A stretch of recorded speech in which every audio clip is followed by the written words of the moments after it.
Hey, hey, hey, today is National Peanut Day. Yes, National Peanut Day. And I gotta admit, I love peanuts. I'm a big peanut fan. So I actually really dig Spanish peanuts. Those are kind of my favorite. I really, really like Spanish peanuts. So anyway, I don't know how you're going to be celebrating your National Peanut Day, but I do have to point out the Daily Dope is in the air.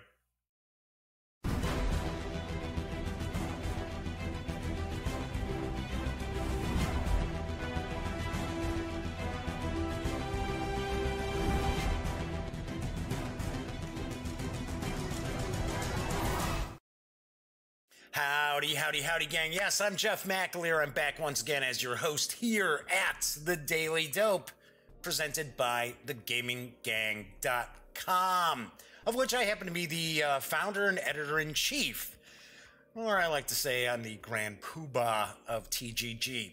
Anyway, I apologize. It's a late start today, and it's very, very bizarre. If you do watch The Daily Dope, you know that for some reason, the sound sync is always just never stays the same. Something always happens where I've got to mess around with it, and it's always when I've got some big show or some title that I know a lot of people are going to be checking out. So I don't necessarily know if people are going to be watching the live stream, but I'm sure they will watch the finished product after the fact, because I am going to be reviewing Dungeons and Dragons Waterdeep Dragon Heist today.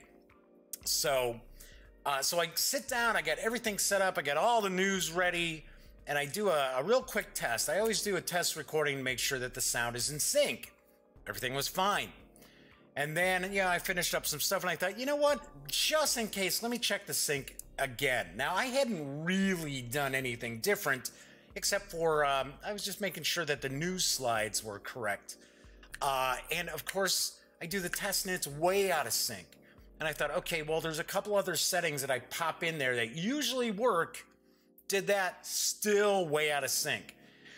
So the delay, it's just kind of a long story as far as the microphone and the video are kind of, they don't mesh. That's the whole thing, because the microphone is actually a mic over here, not the mic on the cam that I use for this angle, this shot. So I don't use the audio from that. I use the audio from my Shure mic.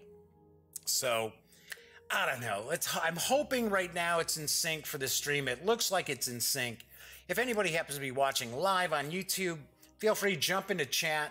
If you notice there's a big sync problem with the words coming out of my mouth, I don't want this to look like it's some badly dubbed foreign film. Anyway, as I did mention, that there is chat available. This is a live stream. And if you have a question, comment, you want to say hello, you want to ask a question about Dungeon Heist, or get a better look at something in Dungeon Heist, by all means, chime in. Chat is not on screen. That's how I keep some of the stranger commenters at bay. But I do keep an eye on chat, and of course, I will chime in. So before I jump to the news, I do want to say, hey, welcome aboard. Happy Thursday, September 13th. Got a big show ahead of us. I am hoping that those folks who are on the East Coast, especially those in the Carolinas, are protecting themselves. Maybe you've already evacuated. Maybe you've hunkered down. Everybody be safe. Just, I don't want to hear terrible stories. But it happens every hurricane. Thankfully, Florence has been downgraded to a Category 2, I believe. So it's not going to hit land with as much fury as it looks like it would earlier. But hopefully everybody out on the East Coast are taking measures to protect themselves and their families. All right, so let's jump on into the news, because I've got quite a bit of news today. It's funny, I talked about how I think next week as a test, I'm not going to do any news. Now suddenly I get loads of news. Anyway, the latest title in Gamelyn Games' Tiny Epic line has hit Kickstarter as of this morning. And believe it or not, I believe it, it's already passed the 1,200% funding mark. And I've got the dope on Tiny Epic Mechs. It's the year 3030, and technology offers humankind unimaginable entertainment. Oh, I can imagine quite a bit of entertainment. What used to be virtual reality is now reality, and sports that once occurred, or I should say occupied your flat screen, now occupy the world stage. The largest of them embodies the evolution and integration of athleticism and machinery. Once every 5 years, hundreds of millions of viewers tune in to witness the spectacle that is mechs, mechanized entertainment combat heroes. Suit up your meeples for the ultimate battle royale with item meeples. The amazing item meeples are snapped into your mech when you earn it in play. Tiny Epic Mechs is an arena-style player versus player action programming game. It features item meeples with plastic molded power armors and a mech suit that the item meeples actually go inside of. In Tiny Epic Mechs, players take on the roles of highly skilled and athletic mech pilots. They compete in a free-for-all battle royale over the span of 6 rounds. In each round, players select 4 of 8 available actions to program. These actions keep you moving around the arena while allowing you to deploy high-scoring defensive turrets, plant explosive landmines with hidden values, collect resources, purchase weaponry, and power up into your power armor, or eventually the highly sought-after mech suit. While each player has their own power armor, there is only one mech suit, reserved for the King of the Hill. Combat is fast, and you can use each weapon only one time per fight, so the more weapons you have, the longer you'll last. Weapons are categorized into 3 types, and each type counters one of the other types. If you time your weapons correctly, you can counter your opponent and unleash a more powerful attack and gain an edge over them. Dealing a lot of damage to your opponent will wow the audience and earn you lots of points, which brings you closer to victory. You also score victory points every other round based on area control and who controls the mech. At the end of the game, you'll also earn points for each weapon you own. Tiny Epic Mechs is for 2 to 4 players, ages 14 and up, and plays in 30 to 60 minutes. Right now, you can reserve a copy of the deluxe game, which includes all stretch goals for a $25 pledge. Nice. Do have to point out, Gamelyn Games did have a video, it's only about 57 seconds long to be honest, with a kind of a teaser as far as the Kickstarter, but I had no way of actually downloading it. Strangely enough, Kickstarter's gotten into this thing where you can no longer download the videos off the Kickstarter projects. So a lot of times I try to use a different program to actually pull the video. That wasn't working either. So I was like, what in the world's going on? Because I would have liked to have shared some video for Tiny Epic Mechs. Now, I have interviewed Michael Coe at Origins as well as Gen Con. And if you check out the Gen Con interview, we do talk a bit about Tiny Epic Mechs, and you will see what they do look like. So, of course, by all means, head over to Gamelyn Games, check out this Kickstarter. It's going to be huge.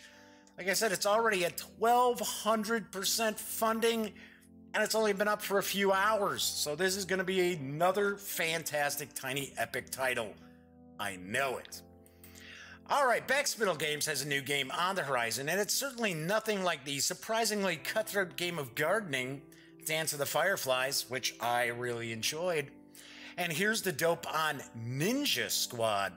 A crack team of deadly ninja are on a mission to take on the evil shogun of Amori. In a fast-paced game of sneaky moves and rooftop risks, the ninja must team up to reach the shogun's palace. But when their mission is complete, it's every ninja for themselves as they race to escape the city before dawn. Ninja Squad begins as a cooperative game in which players take on the roles of ninja, thus the name, as they sneak across the rooftops to avoid detection and reach the shogun's palace. It then becomes a player versus player game to see who can escape from the palace back to the safety of the Blue Forest first. Midnight Raid is actually a cooperative game in which all ninja must reach the shogun's palace before the alarm tracker reaches its target number, which varies depending on the number of players. In the competitive Dawn Escape, each ninja should go out of their way to slow down the other ninja, reach the Blue Forest first, and claim the glory of defeating the evil Shogun. Each of these options can be played as a separate game as well. The full game begins with the Midnight Raid, and if the players are successful, they continue playing as the boards are flipped over and the Dawn Escape begins. Ninja Squad is for 2 to 4 players ages 10 and up, plays in about 20 to 45 minutes, and will carry an MSRP of $34.95 when it releases in November. I wish I had some more images I could share for Ninja Squad. I did see a couple that actually show the miniatures, because there are four little almost chibi style minis for each of the ninjas, but the images were tiny. I mean, they would have looked, for me to be able to blow up to share, they would have looked horrible. But as I mentioned, I really dug Dance of the Firefly, so I'd be interested in checking out Ninja Squad from Backspindle Games, who are, if I remember right, I believe they're located in England. Ah, yes. So, next news piece. Eagertspiel will be releasing a new edition of the Middle Eastern-themed Camel Up this fall. It is a racing game, and I've got the dope. In Camel up to 6 players bet on 5 racing camels, trying to suss out which ones will place first and second in a quick race around a pyramid. The earlier you place your bets, the more you can win. Should you guess correctly, of course. Camels don't run neatly, however, sometimes landing on top of another one and being carried toward the finish line. Who's going to run when? That all depends on how the dice come out of the Pyramid Dice Shaker, which releases 1 die at a time when players pause from their bets long enough to see who's actually moving. This 2018 edition of Camel Up features new artwork, a new game board design, a new pyramid design, engraved dice, and new game modes, including crazy rogue camels that start the race running in the opposite direction. You never know how a race will end. Camel Up is for 3 to 6 players, ages 8 and up, plays in about 30 to 45 minutes.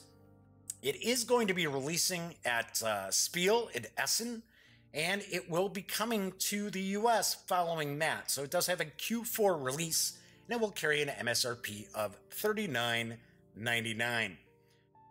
I like the art style. This looks kind of fun. This does look pretty fun. Looks like a good family fun title, so keep an eye out for it. All right, AEG's got some new games which are hitting really soon. And one of them, I actually talked with their PR person, Mara. Gosh, now I can't remember Mara's last name, but she was super cool. Very, very cool. I got to meet her at Gen Con. And we were talking about, AEG, and I had asked, hey, what are some titles on the horizon that you're really excited about? And I gotta be honest, she told me the one she enjoyed the most was Greedy Kingdoms. That's right, and it's actually coming out next week. Here's the dope. Who has the greediest kingdom? In Greedy Kingdoms, you and an opponent compete in a test of wits. Can you bluff past them to collect the most resources and build 2 royal palaces first? Or will the opponent outthink your plans and stop you at each turn? Deploy your heroes to attack and defend, collect resources, and upgrade your kingdom, all while working toward the coveted royal palaces so that all the other kingdoms stand in awe of your wealth. Greedy Kingdoms puts you in the role of one of these kings, competing against your opponent to be the first to construct 2 royal palaces, showing your wealth and prestige to the world. Use your heroes to gather needed resources, but your opponent may be able to top them if they can guess who you have sent on missions for you. Greedy Kingdoms is a tight, tense 2-player game of deduction and resource management from Japan. Quick play and easy rules make this a game where greed is definitely good. All right, a little Gordon Gekko action there.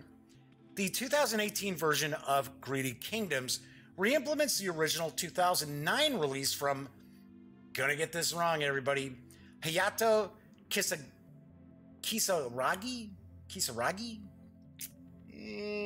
And one draw, with new cards and rules from Bruno Feduti. How about that?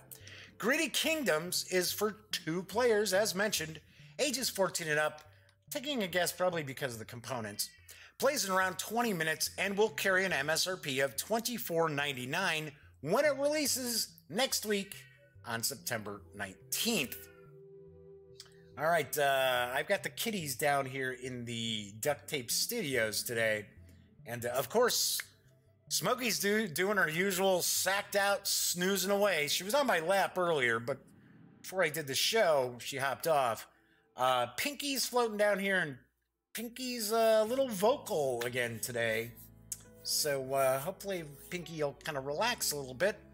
Don't want to hear that caterwauling all throughout the show.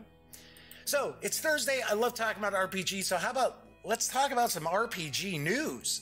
Because a new second edition of the classic role-playing game Cyberpunk 2020 is now available from our Talsorian Games, and it's in PDF. I've got the dope. The corporations control the world from their skyscraper force. Wait, what in the world is going on? I thought I cleared all of these out. What is the deal here? As much as I like Tiny Battle Publishing, we're not sharing slides from them. I did that yesterday. Anyway, the corporations control the world from their skyscraper fortresses, enforcing their rule with armies of cyborg assassins. On the street, booster gangs roam a shattered urban wilderness, killing and looting.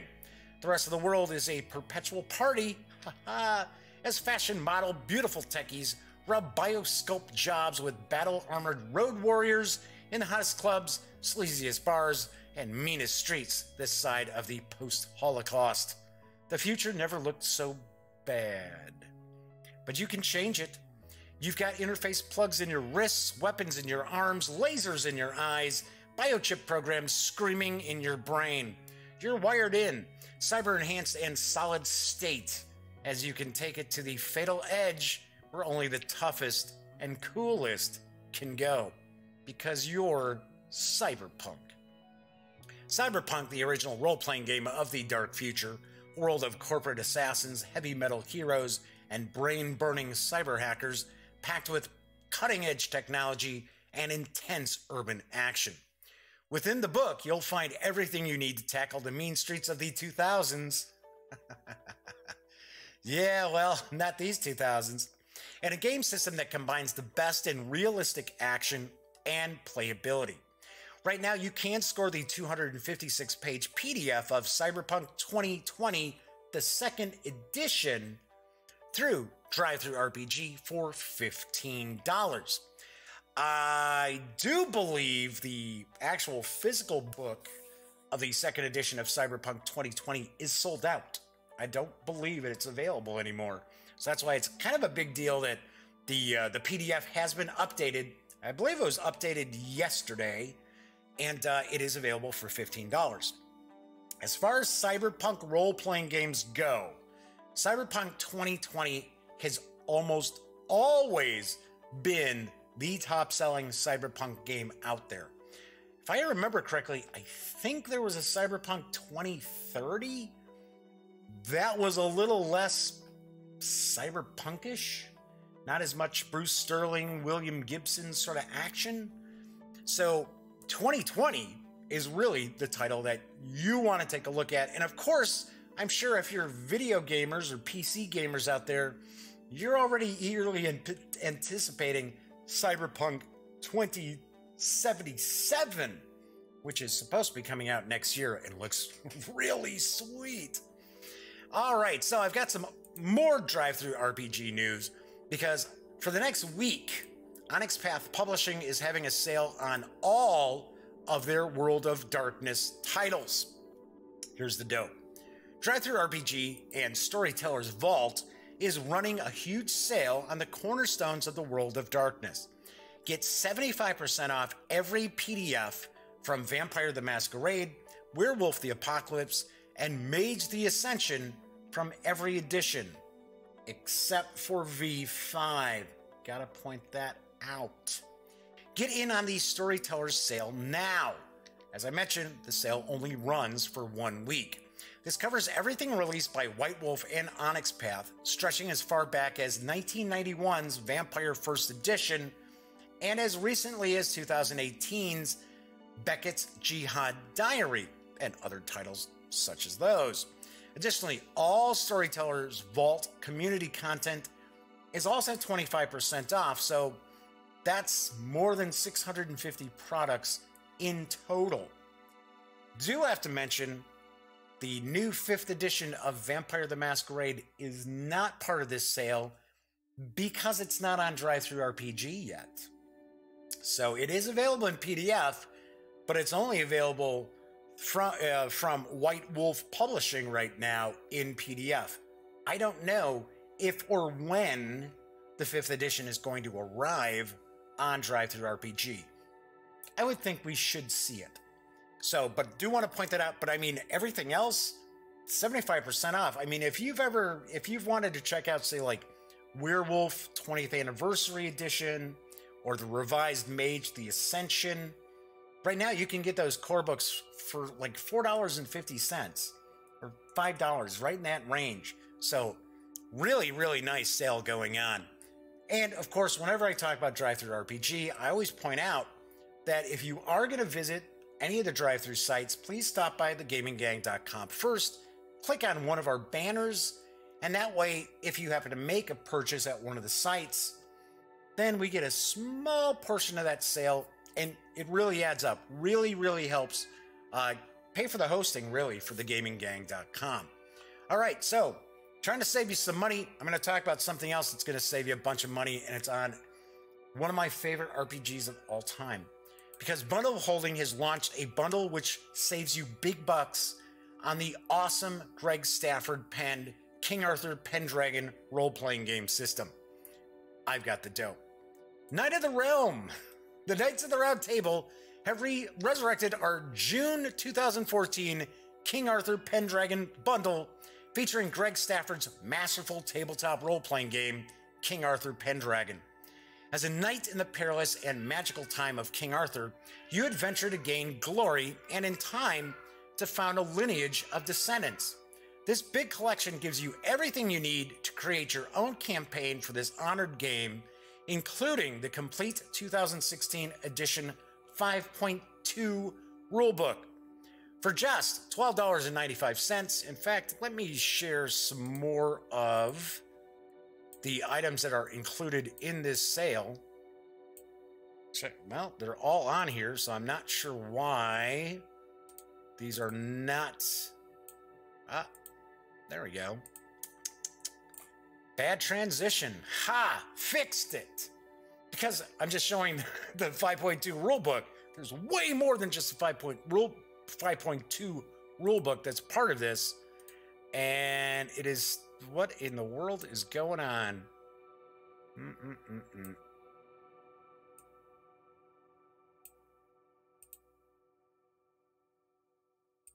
This is weird. Huh. Very, very strange. All right. Anyway, I'm not going to mess around with this too much. See, this is what happens. There we go. Now it's working. Weird. This is what happens when I have more than like 5 news items, because I haven't messed around with these little scenes for like news items 6, 7, 8, 9, 10 in a long, long time. So, all right, at least we're getting to see everything. Because in the starter collection, which all you have to do is pay $12.95, you'll get all 5 titles in DRM free PDF ebooks. This is what you're going to get. You're going to get King Arthur Pendragon Edition 5.2, the complete current 276-page core rulebook for playing knights in Britain. The Book of Knights and Ladies, create characters from 100 different places in Britain or 10 foreign lands and from a dozen religions. You'll get Tales of Chivalry and Romance, which are 5 short adventures about the knightly code of chivalry and the high art of romance. Then there's Tales of Magic and Miracles, adventures in fantastic and holy realms, including a prelude to the Grail Quest. And then there's Book of Records Volume 1, Knights, which is basically form-fillable, auto-calculating PDF character and estate sheets. If you pay more than the threshold price of $23.61, You'll earn glory and also get the entire bonus collection with 4 more titles worth an additional $72. There is the Great Pendragon Campaign, which is Greg Stafford's multi-generation saga with over 100 adventures across 85 years, stretching from before Arthur is conceived to beyond his death. Of over 7,500 entries in the RPG Geek Game Index, the Great Pendragon Campaign is rated number 1, and for good reason. Book of Battle, 2nd edition. These rules for large-scale combat let your knight stride into battle and turn the tide for better or worse. There's the Book of Armies, all the armies in the Great Pendragon Campaign, and many more, plus the battles important in the legends, such as Badon and Camelon. Then there's the Pendragon Game Master characters, which are stats for all the important characters from the Great Pendragon Campaign, and more. You can also check out an all-new Pendragon campaign offer, companion offer, I should say, the Pendragon Arthurian Lands, with many location sourcebooks and scenarios to take your knights across the British Isles and beyond. So in reality, there are 2 bundles that you can save huge and check out King Arthur Pendragon, which used to just be called Pendragon. Also keep in mind, 10% of your payment after payment gateway fees will go to the offer's designated charity, the Role-Playing Game Creators Relief Fund. So I have to point out, Pendragon is an awesome role-playing game. If you have any interest in running a role-playing campaign which really embodies Mallory's Le Morte d'Arthur, or even to some extent T.H. White's Once and Future King, you have got to get your hands on Pendragon. It is excellent, and the Great Pendragon Campaign, no joke, is amazing. It is awesome. And the funny thing is, you can get all of these PDFs in this collection for less than the MSRP of the PDF for the Great Pendragon Campaign. So, do want to point out, you've got 18 days left. This bundle just launched, I believe, yesterday. So definitely check it out. Go over to bundleofholding.com and give it a peek. All right, so that is it for the news today. Oh, man. Crazy. Well, a little discombobulated because of the starting late. But, all right, we'll get there. We'll get it done. Okay, so before I start doing my review for Dungeons & Dragons Waterdeep Dragon Heist, I keep wanting to say Dragon Quest. I don't know why. I got to make sure to keep that out of my head. But I think I'm actually going to probably make the mistake and say Dragon Heist or Dragon Quest at some point. Duh. Anyway, before I jump in, I do want to point out, highly unlikely there's going to be a show tomorrow. I really doubt there's going to be a show tomorrow because if you do watch the Daily Dope fairly regularly, I have an appointment with my cardiologist tomorrow morning, and it's sounding like I'm going to have to go for some tests and stuff. So if you're new to the show, you may not know, I had a near fatal heart attack on March 15th. So I have one stent that was put in the old ticker, and I need to have a second stent put in. So that's, and plus I have to do a follow-up with the cardiologist. But really, the whole purpose is we need to start looking at when I'm going to have the second stent put in, which is not something that I'm looking forward to. But anyway, so next week, right, oh, I know where it's at. I'm using it to hold up Waterdeep Dragon Heist on next week's shows. So on Monday, I am going to review the latest Smash Up expansion, Oops, You Did It Again, which I believe came out this week. I think it's this week it came out. It might be next week it comes out. But it's 4 new factions. And funny enough, they're factions that you would have thought for sure would have been covered by now. That's the whole Oops part of it. So got to play with the factions last weekend, and I had a lot of fun. I like Smash Up. It's a game that really really took me by surprise. I originally was at Gen Con when it first came out, and I have said this publicly a few times. I was not expecting it to become as popular as it is. Because when I first heard about it, I was like, huh? What? It's fun. All right, that on Tuesday, I will be reviewing Samurai Jack Back to the Past from USAopoly, which is based on the final season of Samurai Jack.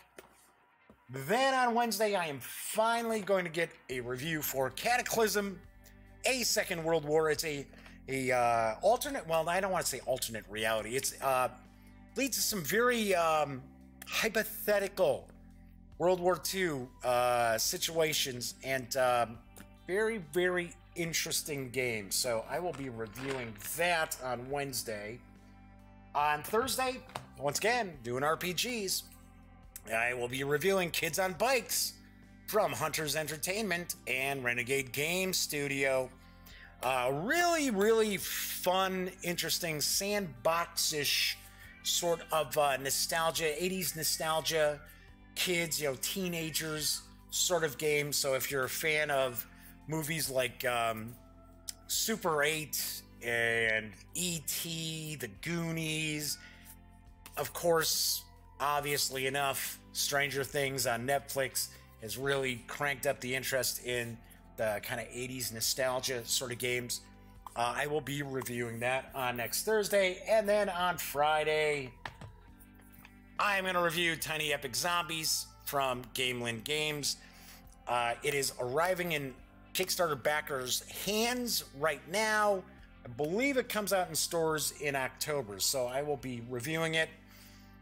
Got to point out, it's a Tiny Epic game. It's designed by Scott Almes. Yeah, I'll tell you more about it on Friday. All right, so I know most folks are probably tuning in to check out my review of Dungeons & Dragons Waterdeep Dragon Heist. Thank goodness I have not called it Dragon Quest yet. It's from Wizards of the Coast, with the lead design by Chris Perkins and fellow designers James J. Hake, guessing on that one, James Introcaso, Adam Lee, and Matt Cernitz. I believe it's pronounced Cernit. The 224-page hardcover is available at some fine gaming stores right now. It is going to be available at just about everywhere else, Amazon, online retailers, and so forth, on September 18th. Now, last week I did take some time out last Thursday, and we took a pretty deep dive and paged through Dragon Heist. So let's switch on over to the other camera here. And I'm actually going to put my reading specs on. So, Dragon Heist is available, as I mentioned, at some fine, friendly local game stores for $49.95, 224 pages. It is hardcover.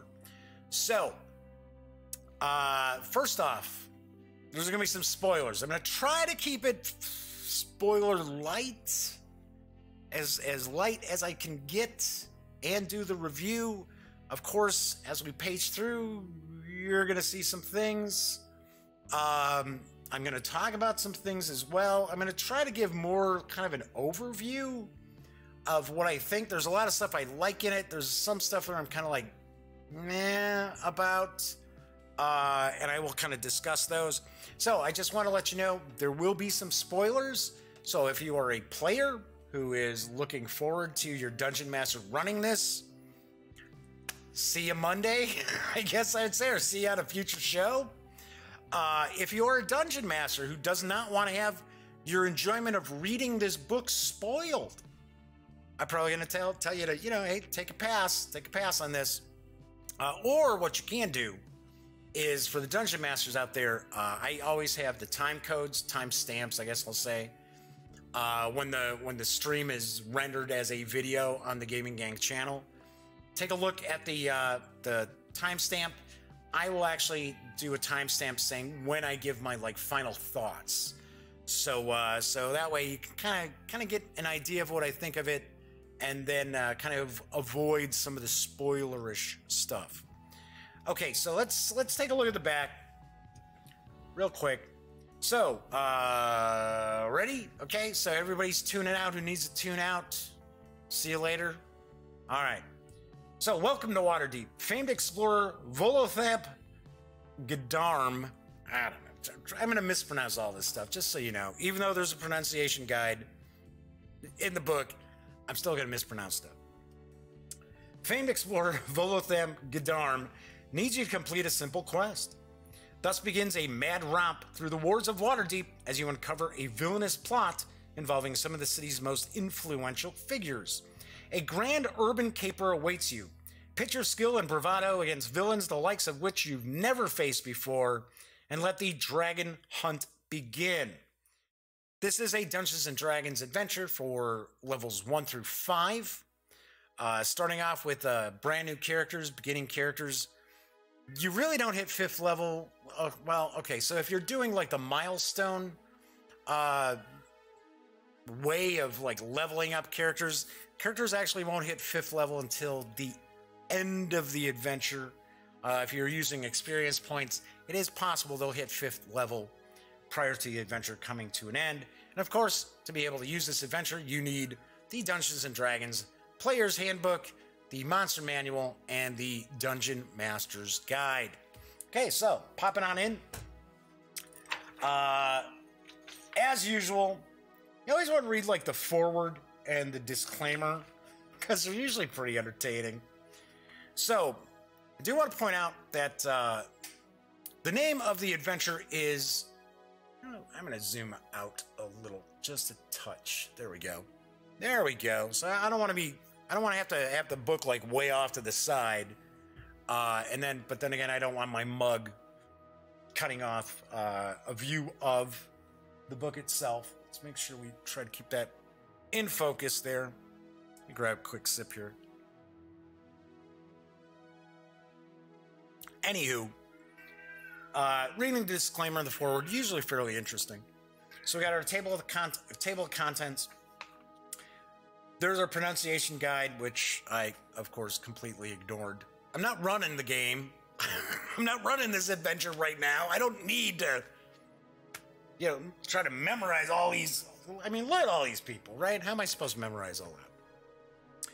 All right, so kind of give you an overview of what's going on in the adventure is Lord Neverember, who used to be the Lord of the High Lord of Waterdeep, was embezzling gold, and he had actually stashed 500,000 gold coins, which are called dragons. Now, there's a reason why this is called Dragon Heist, and there's actually kind of 2 reasons why it's called Dragon Heist. So Lord Neverember has been embezzling all this gold, and it was hidden away, and he actually goes through this whole process of actually having the memory removed from his head, from his mind, where that gold is stashed. Now, there's ways to find out where the gold is stashed, but just in case. So, of course, he's no longer in charge of Waterdeep. He's actually now in charge of Neverwinter, because he kind of got run out of Waterdeep, because he's not necessarily, although strangely enough, if you play the Neverwinter online role-playing game, the MMO, he's actually kind of cool, but in the Forgotten Realms sort of setting, he's kind of a scam artist. He's not necessarily a good guy. I guess we would say he's kind of like chaotic neutral, maybe lawful neutral, but he's not adverse to dipping into the I almost said dipping his pen in the company inkwell, but that's not the right phrase. But he's not adverse to dipping into the funds. So anyway, so those are the dragons. So that's the Dragon Heist. It's part of the Dragon Heist. So that is kind of the a little bit of the background. What's going on? So there's 500,000 gold coins. Now just imagine 500,000 gold coins, and thankfully there's some information in here about if the characters pull this off, how they would actually abscond with the 500,000 gold coins. They're not going to just stuff their pockets and bags with 500,000 gold coins. So, so essentially, the player characters are new to Waterdeep. They don't have to necessarily be new to Waterdeep, but it actually helps if they're brand new characters and they're not familiar with Waterdeep, and they find themselves starting off in the Yawning Portal, which is an inn, which I gotta admit, it's a little weak, right? Oh yes, another adventure that begins with the adventurers hanging out in a saloon or public house or an inn. This isn't so bad simply because it is the Yawning Portal. It is a very interesting inn. There's actually an entrance in the center of the inn into the Undermountain, into the dungeons of the Undermountain, which is actually going to be the next book in this adventure. Although this adventure is self-contained, it's not like you're sitting there with all these cliffhangers at the end of it.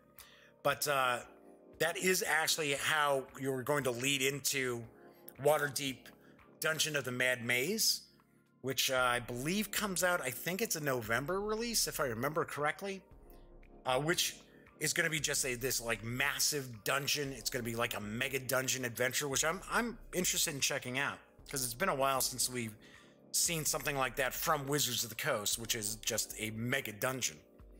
So anyway, so one thing that's kind of cool here is for the Dungeon Master, and this is a book designed for the Dungeon Master. This is not a book designed for players.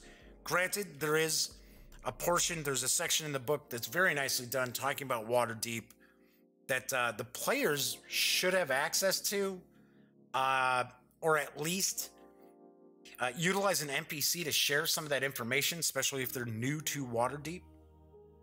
But this really is a game designed for the Dungeon Master. This is not a game book, I should say, that players should have their hands on. Now, granted, it could happen, but it'll just ruin people's enjoyment of the adventure if they get their hands on this as a player before. But there's a nice flowchart. I don't believe I recall seeing flowcharts before in any of the D&D adventures. So we've got the first four chapters. First four chapters is essentially the adventure itself. Then we've got 4 other chapters.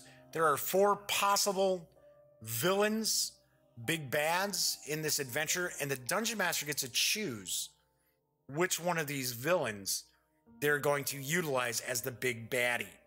And as an interesting aspect to which villain you decide you're going to choose, that will also show off, or I shouldn't say show off, it'll actually set the adventure in a specific season, which I thought that was kind of interesting. So we've got a bit of the adventure background. All right, see, there's good old Pinky carrying on. Enough, Pinky. Yes, I know you're down here. I know, relax. What can I tell you? It's live. So anyway, there's character creation. There's a little discussion of the sort of characters, because this is an urban adventure. This is an urban adventure. Waterdeep is kind of the most technologically advanced of all the cities. It's more advanced than, say, Neverwinter. And, my gosh, what is the world called? Faerun? Something like that? I know, I'm terrible. I'm terrible. Hey, okay, I've been running Call of Cthulhu for decades, so I can roll Nyarlathotep off my tongue, Cthulhu, Yog-Sothoth. I don't necessarily run a lot of Dungeons and Dragons, so sorry, but I think it's Faerun. So anyway, so it talks a little bit about the characters. This is an urban adventure. This does not mean that characters like rangers or druids or barbarians aren't going to fit in to the adventure, because the way the adventure is set up is everybody's going to have a chance to shine, regardless of the character. But if characters or players are rolling up characters for the first time for this adventure specifically, there are some tips as far as your character creation.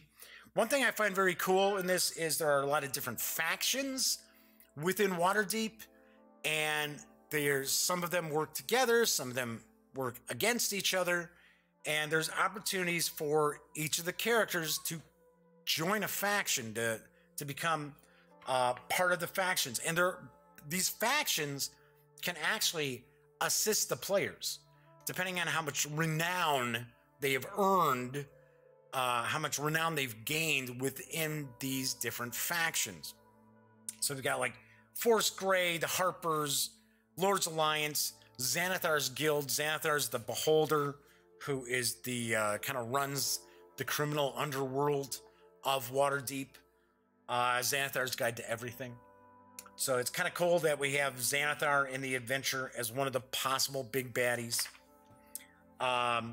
We've got Volo from Volo's Guide to Monsters.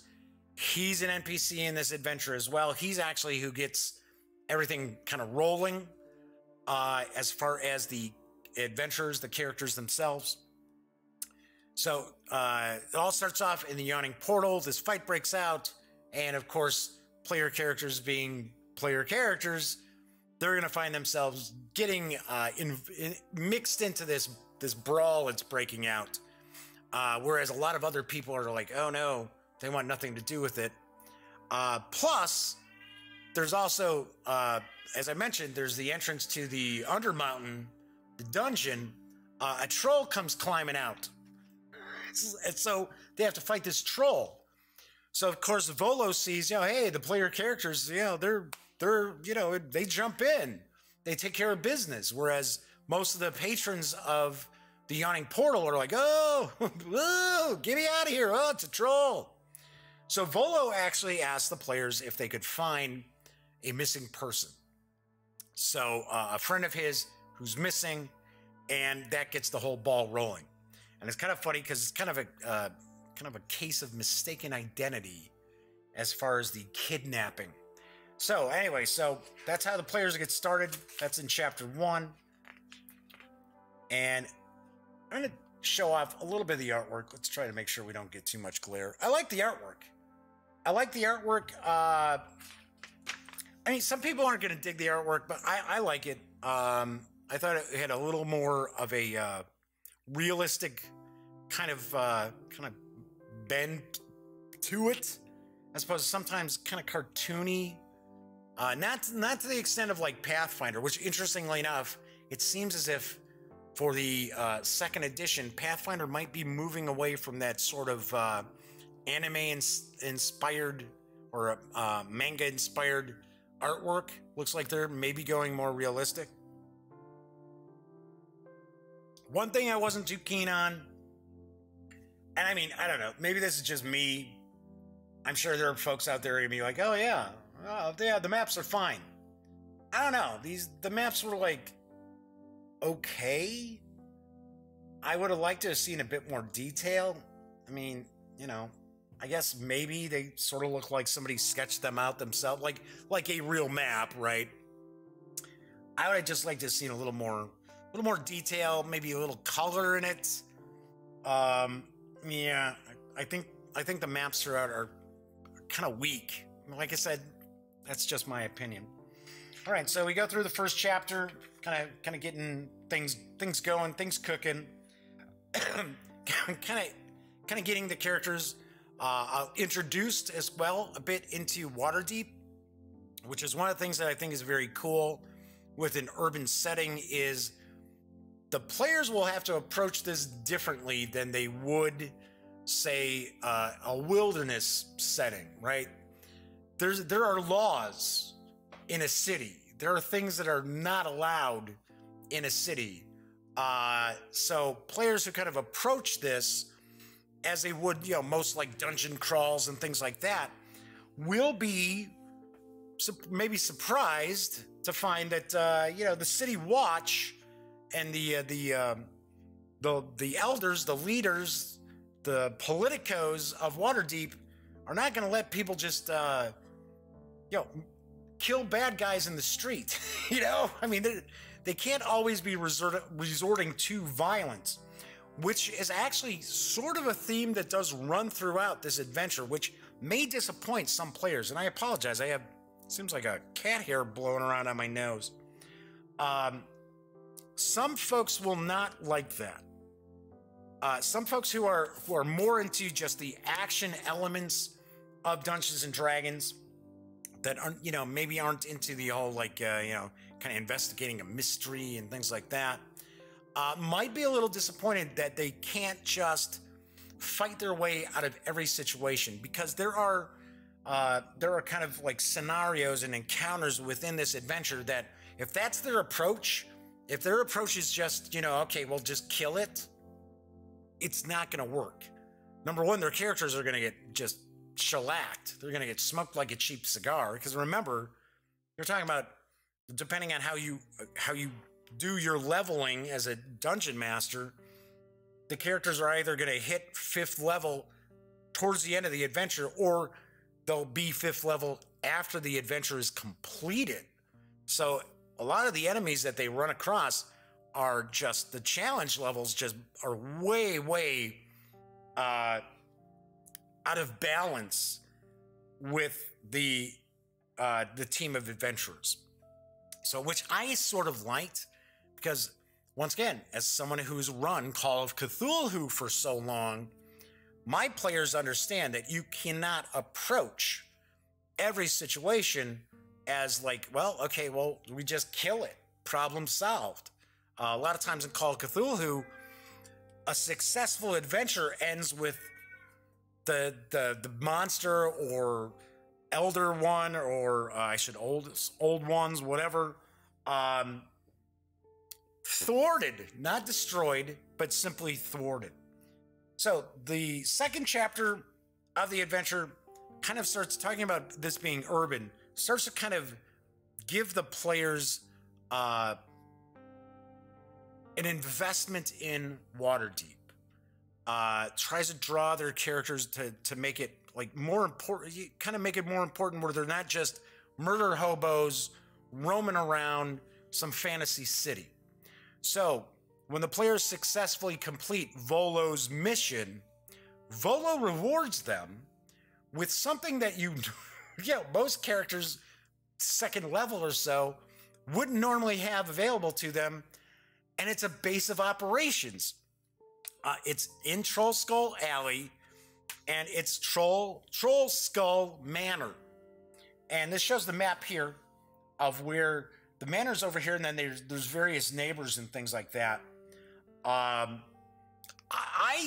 dug this. I thought this was cool. Now, some people may not.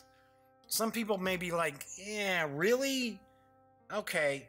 But I thought it was kind of cool. Now, well, okay, so they get this dilapidated inn, right? It's a real fixer-upper.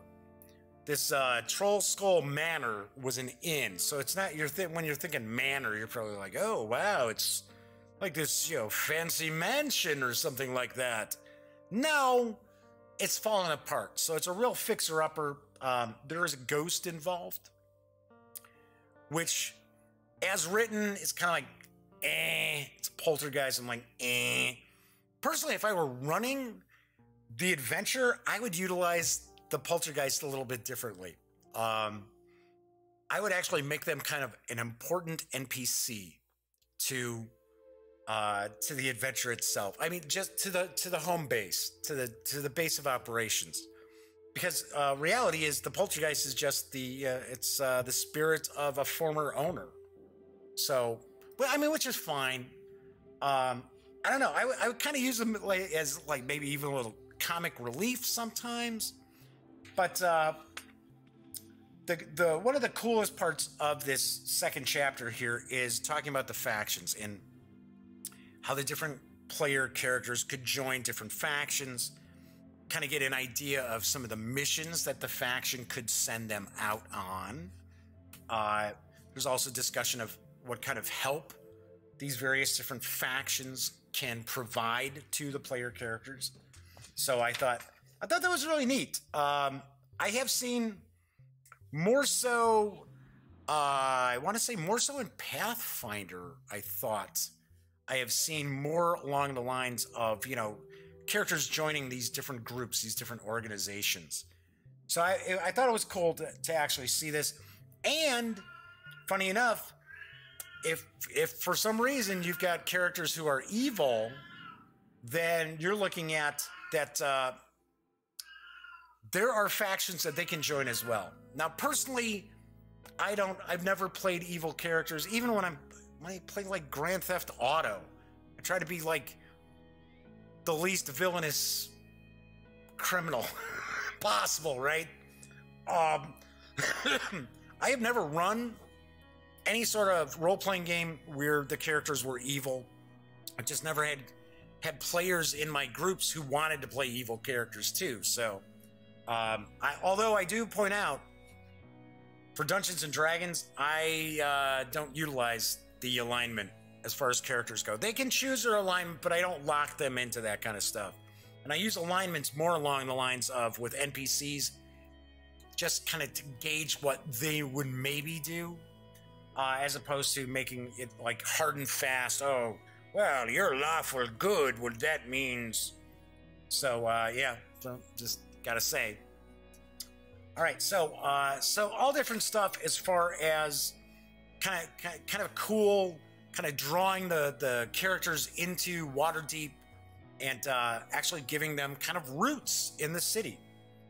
But not a whole lot of action going on in the second chapter. And you know, they can even actually put the work into the Troll Skull Manor and reopen it if they want. Reopen it as an inn. So I thought that was kind of neat. So then chapter 3 is an attack takes place nearby the Troll Skull Manor, and the characters get involved in this, into finding out what took place. Because a lot of people think that this attack, the target of the attack was mistaken identity. So start kind of, this is what kind of pulls the players into the meat of the adventure.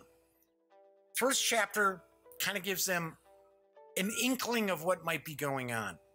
The second chapter is where it's kind of trying to kind of draw the players in, establish roots in Waterdeep, so that so what takes place afterward has a little more gravitas, and that the players want to stop these villains, or the big baddie, I should say, from getting their hands on the treasure. Because if any one of these 4 potential villains get their hands on that gold, then really bad things are going to happen. Whereas if, of course, this is just a group of murder hobos, who cares? Who cares about the city? Whatever, let the city burn to the ground. We're murder hobos. Whereas if they're established business owners who have a connection to their neighbors, that's probably going to be a little more important. So I did dig that. All right, so that is chapter 3. Chapter 4 is pretty much the heist itself. I guess that's how I'll kind of present it. And this is where you're going to start seeing the options as far as which villain you chose. And the nice thing is, if you choose one villain and you decide halfway through the adventure, you know what? I think XYZ is a better fit. You can change it. But for an example, if you go with Xanathar, it's going to be the spring. If you go with the Casalanters, I think that's the pronunciation. Okay, so if we look at the cover, it may not be super obvious just by looking that this is actually Xanathar back here. The Beholder. I'm sure plenty of people were like, oh yeah, obviously I saw that right off the bat. But you know, your main focus is on these 4 here, right? So these are the Calasanders. I don't know. I think that's how it's pronounced. They happen to be like devil worshippers. So, which I had to kind of chuckle a little bit. I could just imagine if this had come out in the 80s, back when Dungeons and Dragons was getting all that crap about being devil worship nonsense, that garbage. All right, then we've got Jarlaxle. I can't even pronounce the name. Not even going to try. He's a drow baddie. And then we get Manshoon. So, if you take a look, and I'll actually hold this up a little bit, give you a better peek at this. So here we've got all these different encounters. Well, there is some crossover. There's some crossover with the encounters, depending on the villain that you go with. But there are some encounters that are unique. So when you get to chapter 4 is when you're really going to start settling into the encounters that are going to lead the adventurers into trying to get their hands on the 500,000 gold dragons. So here it's just going to show the different encounters, and when there is some crossover for the encounters, I thought this was kind of cool. Like here, for an example, we've got the alley. So it says, okay, so it's kind of giving us the lowdown on this encounter, but then we'll see alley in spring, alley summer, alley autumn, alley in winter. I thought that was really neat. It's kind of, I like how you've got the seasons. I think that's pretty cool. I would have liked to have been able to see where like it expands throughout the different seasons, because when you get further along, Waterdeep is much different depending on the seasons. So like in winter, very few people on the street. You know, this is a port city, so you've got all, you know, the winds and everything coming in from the sea. So I liked it. I like how you got all this like little extra info, and the encounters are a little bit different. Sometimes they'll play differently based on the season they take place. All right, so like I said, I don't want to do a lot of spoilers as I'm flipping through here. Show off a little more of the art. Like I said, I dug the artwork, but once again, I don't know. Maybe people are going to disagree with me. I just don't think the maps are that fantastic. They're serviceable. Don't get me wrong. They're serviceable. They serve a purpose, but they don't inspire me in any way. All right, so just kind of showing you off some of the encounters here. All right, so as I had mentioned before, it's called Dragon Heist, right? So there's a 500,000 gold dragons, and guarding that is the gold dragon. So as I mentioned before, kind of two ways you could take the Dragon Heist. So once again, this is another area where the players are going to have to figure out something other than fighting the gold dragon to be able to get their hands on the loot. So, all right. So once we get into chapter 5, 6, 7, and 8, these are more specific to the villains themselves, right? So Spring Madness means you chose Xanathar the Beholder as the big bad for your adventure. And then it's just going to go through, it's really it's their layers. It's what's going on in their layers. That's really what I like. Actually, I like this spread here. I thought it was kind of funny because it's these kids kind of playing at being adventurers.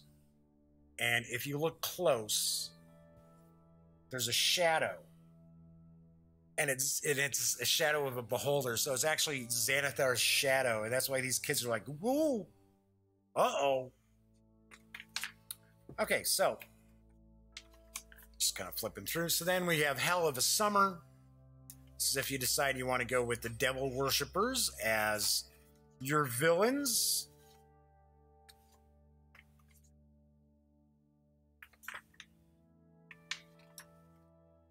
Then, if you want to go with the Drow, Jarl Axel as the big bad, and it's basically, so Xanathar runs the criminal underworld, but the Drow are trying to muscle in on this too. So there is a backdrop where it's Jarl Axel and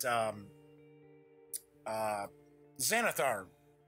they're coming close to like open warfare on the streets. So that's kind of baked into the adventure, regardless of which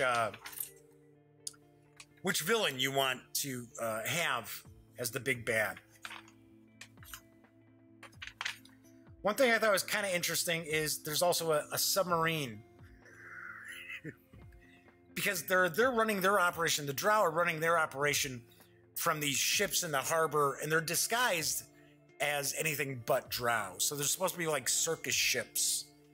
That's kind of their MO, where they're actually, you know, criminals. All right, and then we got Winter Wizardry, and this is if you wanted to go with Manshoon, who is this character down here. What? No Infinity Stones on that? What's going on? So, all right. And like I said, I really dig the different seasons. I really like the whole like Waterdeep because at least for me.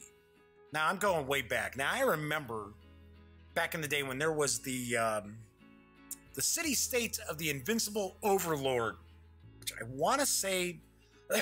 I think that was Judges Guild, which I did not think Judges Guild released really great Dungeons and Dragons stuff, but I do remember that. I want to say that was it was either Judges Guild or Mayfair Games, but I'm pretty sure it's Judges Guild. So that was like the first attempt at putting like having a big city, like fleshing out a big city for Dungeons and Dragons. You got to keep in mind it didn't come out from TSR, and then TSR released Lankmar, which was, if you're a fan of Fritz Leiber's Fafhrd and the Grey Mouser stories, of which I am a huge fan. I love those stories. Probably my favorite fantasy series ever. It was the city of Lankmar, and TSR did a fantastic job. So I have always had a soft spot for really well developed city information or city supplements and that, because a good game master, dungeon master, what have you, if they're going to set a lot of adventure within a city, that city should almost be a character. It should almost be a non-player character in your game. So I do like what Wizards has done with the aspect of Waterdeep. And the reason why I mention that is because a big section of the book is going to be devoted to Volo's Waterdeep Enturium. I don't know. I don't know. I don't even want to try to pronounce that. But what it is a visitor's guide to the city's splendors. This is a section here that could easily be given to the players. Only problem is, to do that, you would have to either have this in... let me just want to get to where the appendix starts. There we go. There's the first appendix. You need to have this either for Fantasy Grounds or for Roll20. So, because you're not going to find this in PDF. So I was a little sad for that. But this is where I mentioned that maybe you could have like an NPC who's part of the party, or maybe kind of peripheral to the party, who could maybe pass on some of this information to the players. But reality-wise, I think it would be much easier for the Dungeon Master if once the characters have gotten their hands on the Troll Skull Manor, that somehow they would get a copy. Volo gives them a copy of this to familiarize themselves with Waterdeep or something like that. So I do like this guide. It's very cool. As I mentioned before, Waterdeep is kind of the most technologically advanced of all these cities as far as the Forgotten Realms. So it's huge. It's the largest city. So it actually has these different wards. The wards are basically the size of towns themselves. So really nicely done. I thought it was pretty cool. Then we've got, I want to say it's about a dozen magic items. We got about a dozen new magic items. We got the appendixes. And there are about 25 monsters and PCs. I think that's what I counted up. About 20, right around 25.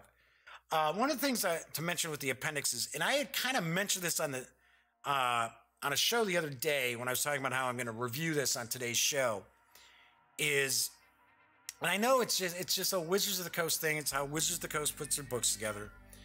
But having run Call of Cthulhu for so long, I love how Chaosium and other third-party publishers who do Call of Cthulhu stuff, they'll have right in the adventure, when you would actually need that information, you usually have a sidebar, side box that's going to have that spell, that NPC. Maybe sometimes it's at the end of a chapter. I find it unusual. I'm not saying that this is bad. I'm just saying that to me, it's a little unusual that with the Wizards of the Coast products, that it's always the appendix at the back of the book. So if you're in the middle of running the encounter or the scenario where one of these magic items is going to pop up, you're gonna have to go all the way over to the appendix to get it. So not as if you're running like Fantasy Grounds, it's not as big a deal because you can always just pull that up.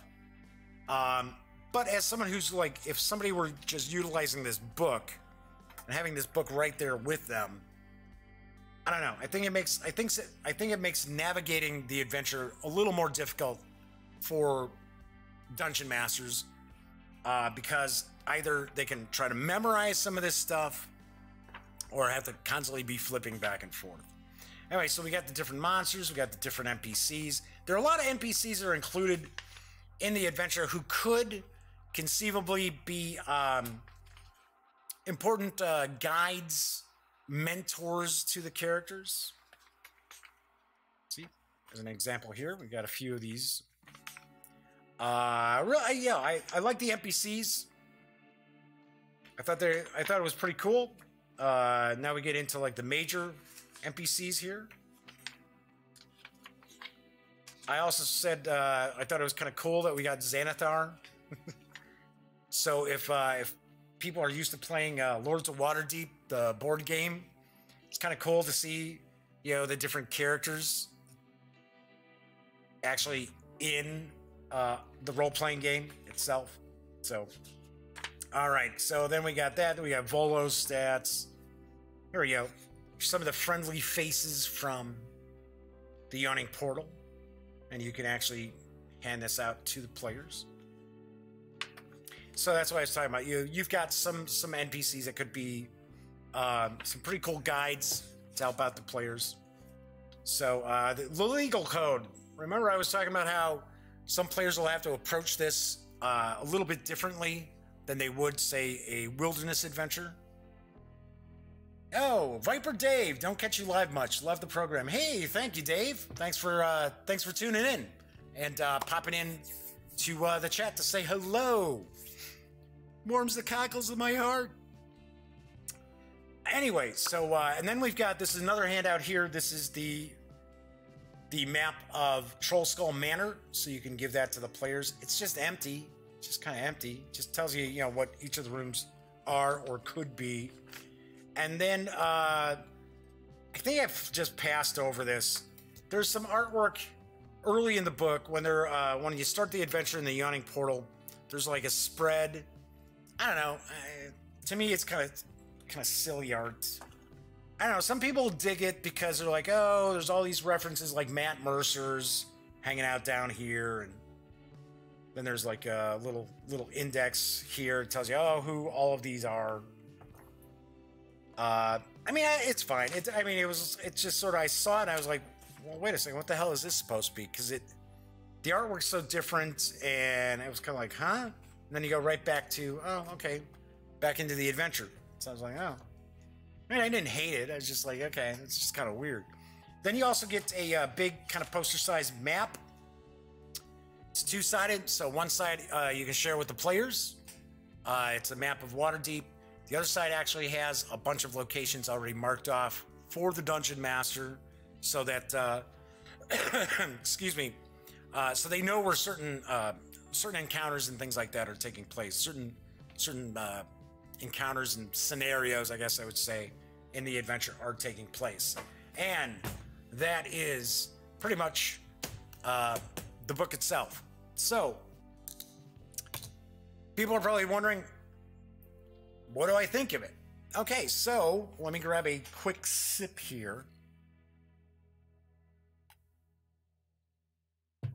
Nothing like a little dead air, right? I like it. Okay, so I like Waterdeep Dragon Heist.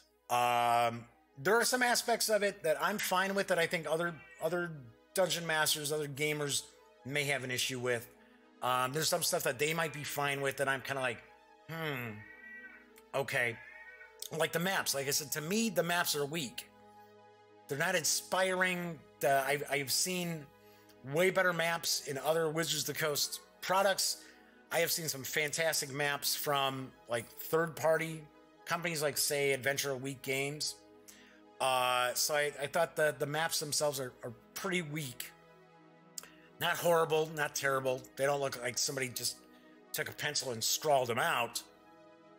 But maybe the whole design philosophy for that was, well, we'll make it look like it's actually a map that somebody's drawn out.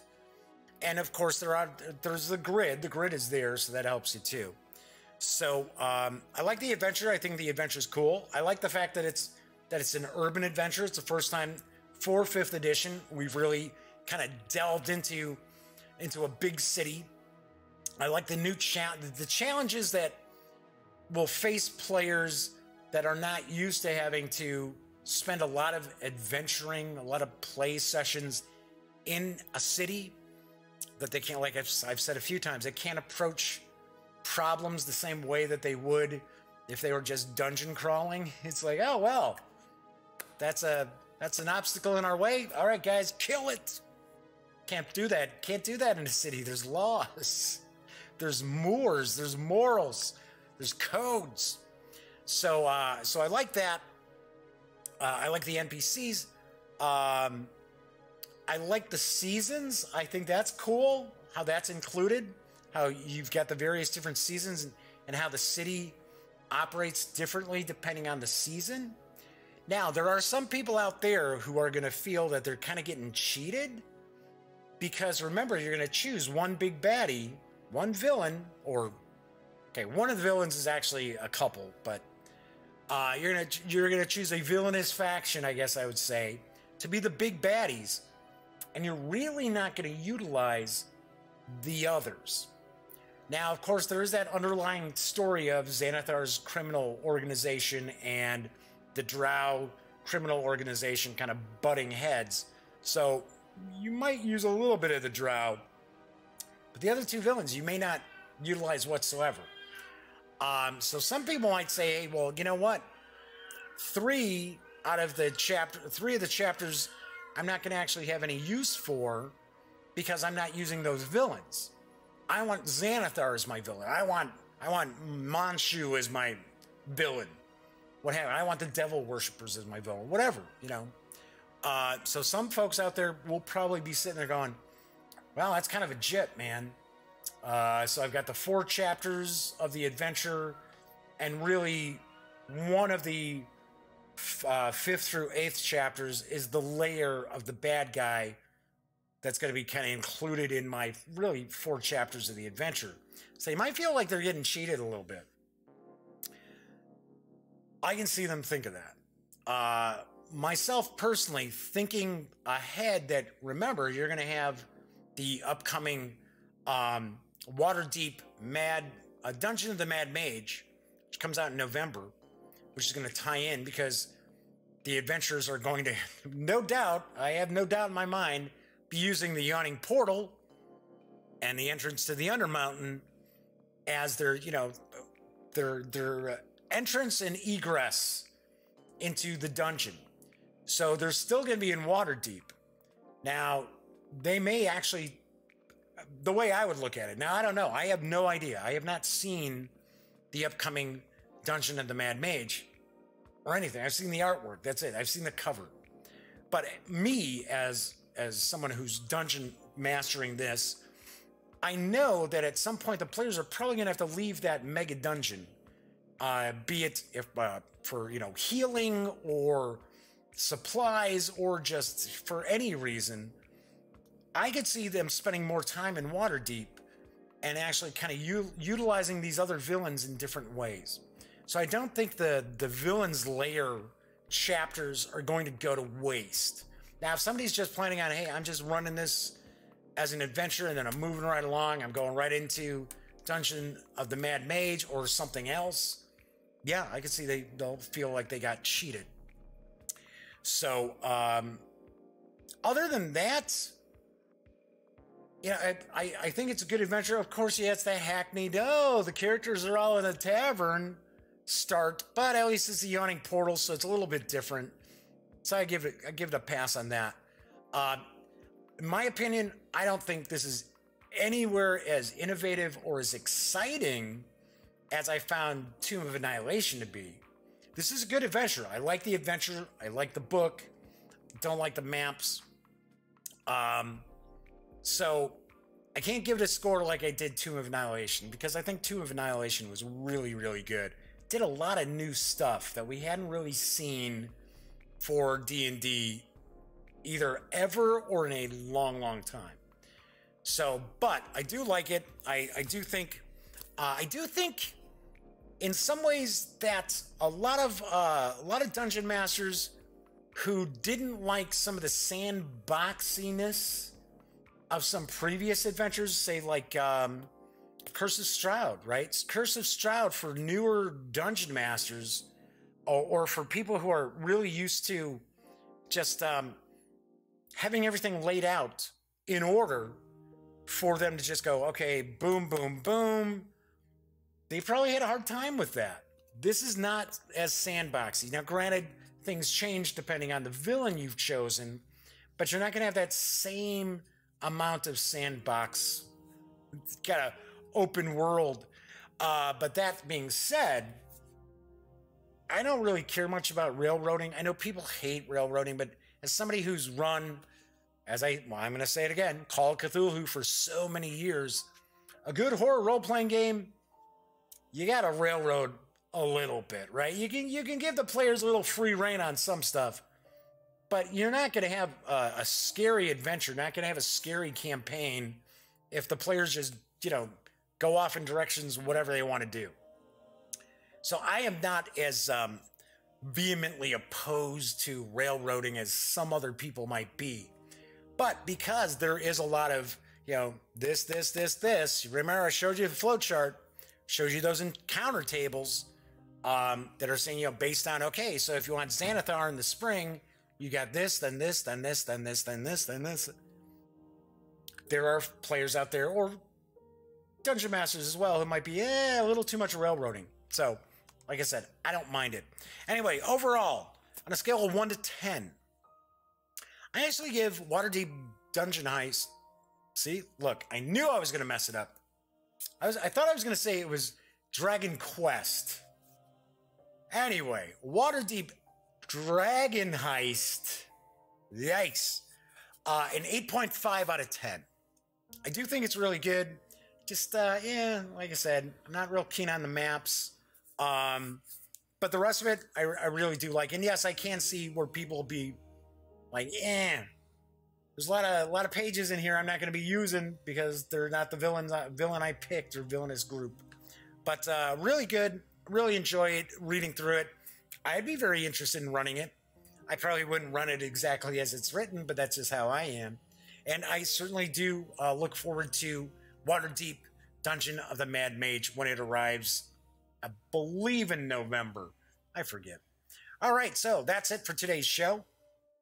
As I mentioned, I'm pretty sure there will not be a show tomorrow because of my appointment at the cardiologist. If for some reason there's going to be a show, I will do the review of Kids on Bikes. Otherwise, if there's not a show, I'll just save this for next Thursday for my RPG Thursdays. But I will post on Twitter. If there is a show, it will be late. It will be much later than it normally is. Maybe like 5 East, or yeah, probably 5 Eastern. I'm Central Time, but maybe 5, 6 Eastern. I don't know. All right, so anyway, do you want to say that when you're not watching videos on the Gaming Gang channel, be sure to visit thegaminggang.com for all the latest in gaming news, reviews, comics, movies, TV. Well, by now you know the drill. Get your geek on at thegaminggang.com. Once again, I'm Jeff McAleer. I might be on tomorrow, might not be on tomorrow, but regardless, enjoy the rest of your Thursday, and I will either see you tomorrow or see you next week. And as always, thank you very much for watching.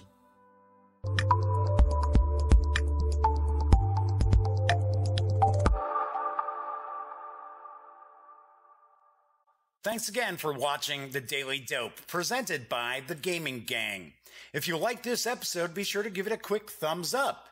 And if you dig the channel, please subscribe. If you'd like to check out our previous episode, click right here. And if you want to check out a somewhat randomly selected episode, give a click right down here. It'll be like opening a box of Cracker Jacks. You just don't know what you'll get. Once again, thanks for watching, and I'm Jeff McAleer.